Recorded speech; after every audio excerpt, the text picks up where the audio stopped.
ఒడిదుడుకులు వచ్చినాయండి 2005లోను. అప్పుడు షాపు తీసేద్దామన్న ఆలోచన కూడా వచ్చింది. రీసెంట్ గా ఆయన 2025 జులైలో ఆయన చనిపోయారు. చనిపోయినప్పుడు చాలా బాధపడ్డాను. అలాగే వ్యాపారం కూడా చేయగలమా లేదా అన్న ఇదిలో ఉన్నాం మేము కూడా.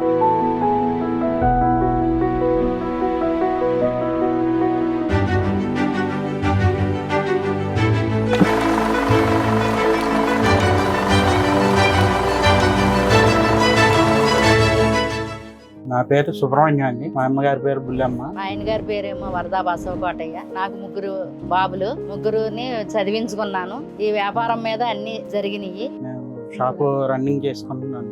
నేను నాతో పాటు మా అమ్మగారు నాకు హెల్ప్ గా ఉంటున్నారు. అలాగే మా మిసెస్ కూడా హెల్ప్ గా ఉంటుంది.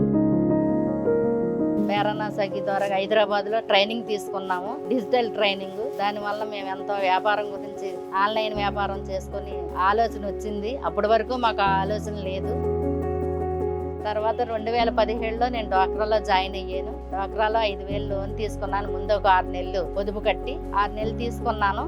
లోన్ తీసుకున్నాక 5,000 తీసుకున్నాక తర్వాత ఆ లోన్ అయిపోయాక మళ్ళీ 10,000 తీసుకున్నాము. 10,000 అయిపోయాక మళ్ళీ 50,000 తీసుకున్నాను. ఇప్పుడు రీసెంట్ గా 2024 ఫిబ్రవరిలో 2 లక్షల లోన్ తీసుకున్నాము. కోడలు కూడా జాయిన్ అయింది డ్వాక్రాలో. డ్వాక్రాలో అత్తయ్య గారి తరపు నుంచి నేను జాయిన్ అయ్యాను. జాయిన్ అయిన కాడి నుంచి మాకు మెప్మాలో 2 లక్షల లోన్ తీసుకున్నాం. ఆ లోన్ కూడా మేము వ్యాపారం నిమిత్తం పెట్టుకున్నాం. గవర్నమెంట్ మాకు చాలా హెల్ప్ చేసినందుకు ముఖ్యమంత్రి గారికి నా ధన్యవాదాలు. ప్రపంచంలో ఎక్కడా జరగనటువంటి కార్యక్రమానికి ఆంధ్రప్రదేశ్ గవర్నమెంట్ శ్రీకారం చుట్టాం.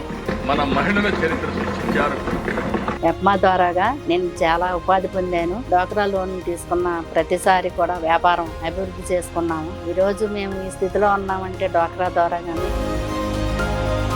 చిన్నగా 1700-1800 తోటి పెట్టుకున్నాం ఈ వ్యాపారం. ఈ రోజు నేను టర్నోవర్ 50-60 లక్షలతోటి జరుగుతుంది. గవర్నమెంట్ చాలా మాకు సహాయం చేస్తుంది. సొంతంగా లోన్ తీసుకుని వ్యాపారం చేసుకుని మహిళలకి చాలా ఫేత్ఫుల్ గా ఉంటది. ఇది ఆలోచన చాలా మంచిది. మరి ముందుకొచ్చి అనేక మంది ఆడవాళ్ళు ఇంట్లోనే ఉండకుండా అన్ని రంగాల్లో ముందుకుండాలని ఆశపడుతున్నాను. అలాగే చేసుకుంటే చాలా ఉపాధి పొందుతాము. చాలా మంది ఇప్పటికే చాలా మహిళలు డ్వాక్రా ద్వారాగా చాలా ఆనందం పడుతున్నారు కుటుంబాలు.